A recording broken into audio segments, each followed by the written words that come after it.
Welcome to our channel Rejoice Education. तो students, आज हम लोग स्टार्ट करने वाले हैं class 10th English medium Maharashtra state board maths part 1 का 6th चैप्टर, जिसका नाम है statistics. So students, Maharashtra state board के मैथ्स 1 के टेक्स्ट बुक के पेज नंबर 129 पर हम लोग इस वक्त है और हम लोगों को स्टैटिस्टिक्स चैप्टर में देखो क्या क्या पढ़ना है, आपको बता देता हूँ। सो हम लोगों को देखना है measures of central tendency, mean, median and mode from the group frequency table. ये हम लोगों को पढ़ना है इसमें। आफ्टर दैट हम लोगों को graphical representation of statistical data, जो भी डेटा है हम लोग उसको बहुत बार उसको यूज़ करने के लिए, हम लोग अच्छे से यूज़ करने के लिए और अच्छे से समझने के लिए और प्रॉपर तरीके से रिप्रेजेंट करने के लिए हम उसको चार्ट या किसी बार ग्राफ या किसी तरह के पॉलीगॉन या हिस्टोग्राम, इस तरह के डिफरेंट जो ग्राफ्स होते हैं उसमें हम लोग रिप्रेजेंट करने की कोशिश करते हैं, सो दैट हम लोगों को उस डेटा को समझने के लिए आसानी जाए और उस डेटा को हम लोग इजीली समझ सके। सो यहाँ पे देखो, हिस्टोग्राम हमको पढ़ना है, फ्रीक्वेंसी पॉलीगॉन हमको पढ़ना है, पाई डायग्राम हम लोगों को देखनी है। इस तरह से ये सारी जो चीज़ें हैं वो हम लोगों को देखनी है चैप्टर नंबर 6 में, जिसका नाम है statistics, text book page number 129। So students, page number 129 पे हम लोगों को देखना है we usually find a specific property in the numerical data collected in a survey that the scores have tendency to cluster around a particular score. मतलब कोई भी data जो होता है वो उसका जो स्कोर होता है एक पर्टिकुलर नंबर के आसपास वहाँ पे क्लस्टर होता है। This score is a representative number of the group, और वो जो नंबर होता है उस पूरे ग्रुप का एक रिप्रेजेंटेटिव नंबर होता है, और उसको ही हम द नंबर जो होता है उसको हम लोग मेजर ऑफ सेंट्रल टेंडेंसी ऐसा कहते हैं। सो हम लोगों ने लास्ट कुछ स्टैंडर्ड्स में इस बारे में थोड़ा सा पढ़ा था। अब हम लोगों को मेजर्स ऑफ सेंट्रल टेंडेंसी जो है, जिसका कौन कौन सी है measure of central tendency, mean, median and mode, तो उसको हमको थोड़ा सा डिटेल में इस चैप्टर में स्टडी करना है।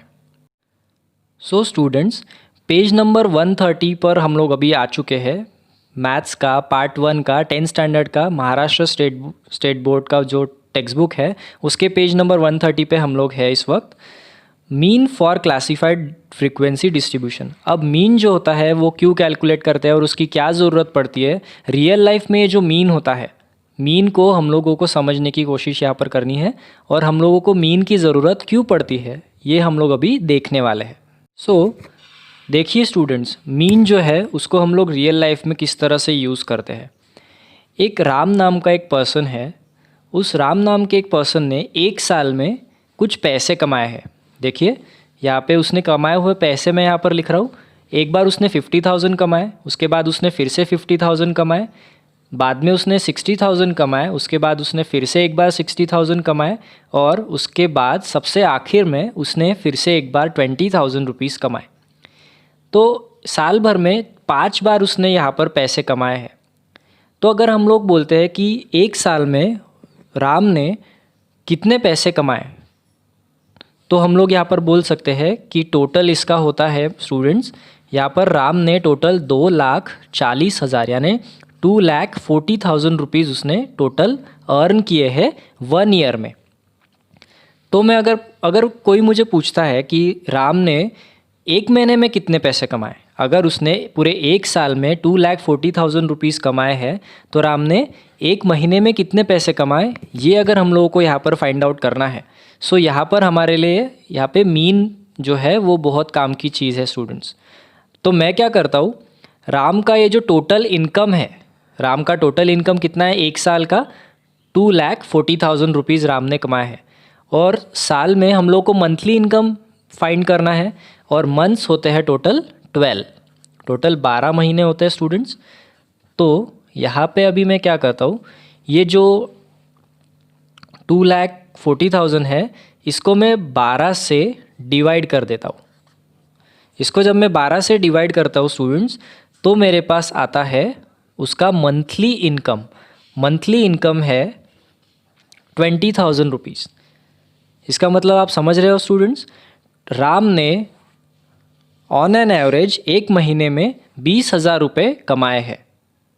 इस तरह से हम लोगों ने यहाँ पर ये जो 20,000 रुपीज़ है ये हमने कैसे फाइंड किया, हमने यहाँ पर मीन निकाला। तो अगर किसी पर्टिकुलर पर्सन का मंथली बेसिस पे या किसी भी पीरियोडिक बेसिस पे कोई भी इनकम फाइंड करना है तो हम लोग जो है मीन को यूज़ कर सकते हैं।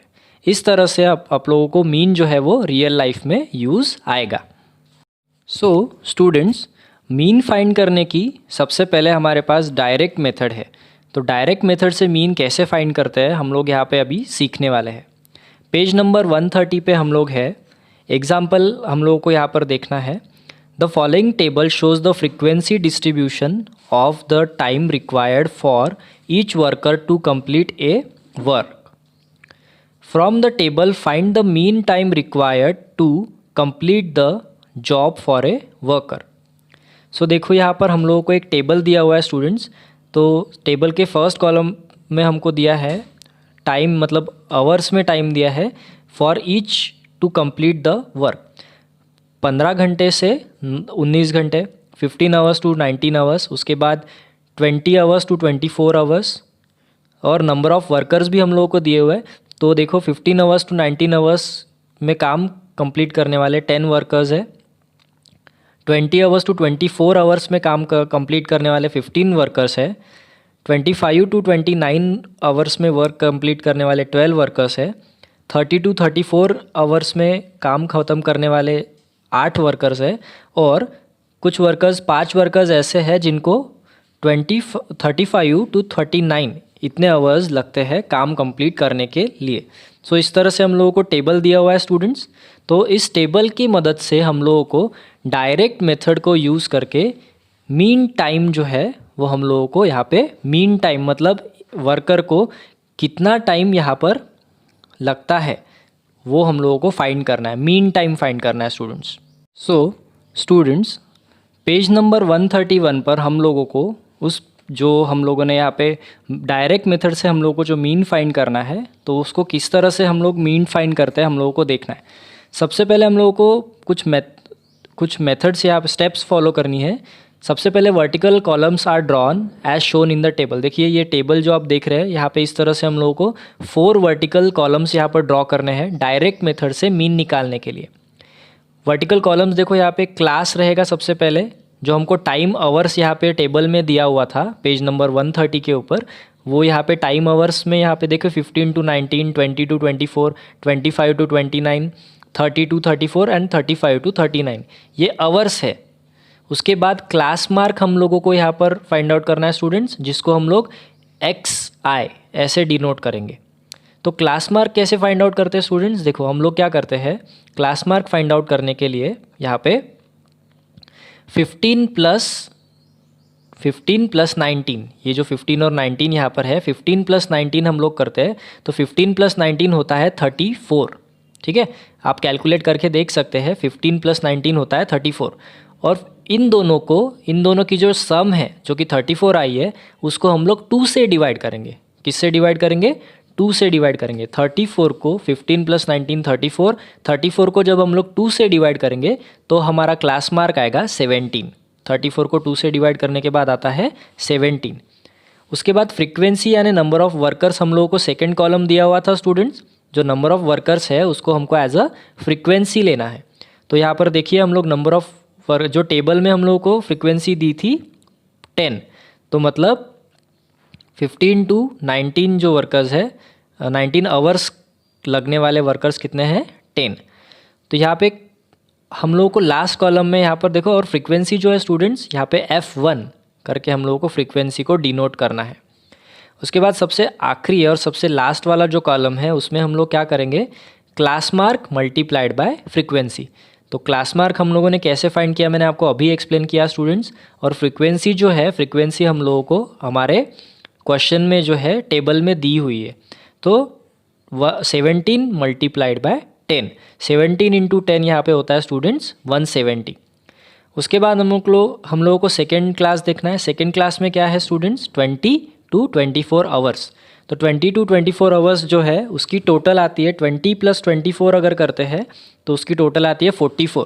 44 को भी हम लोगों को 2 से डिवाइड करना है स्टूडेंट्स। 2 से डिवाइड करेंगे तो क्लास मार्क आ जाएगा 22।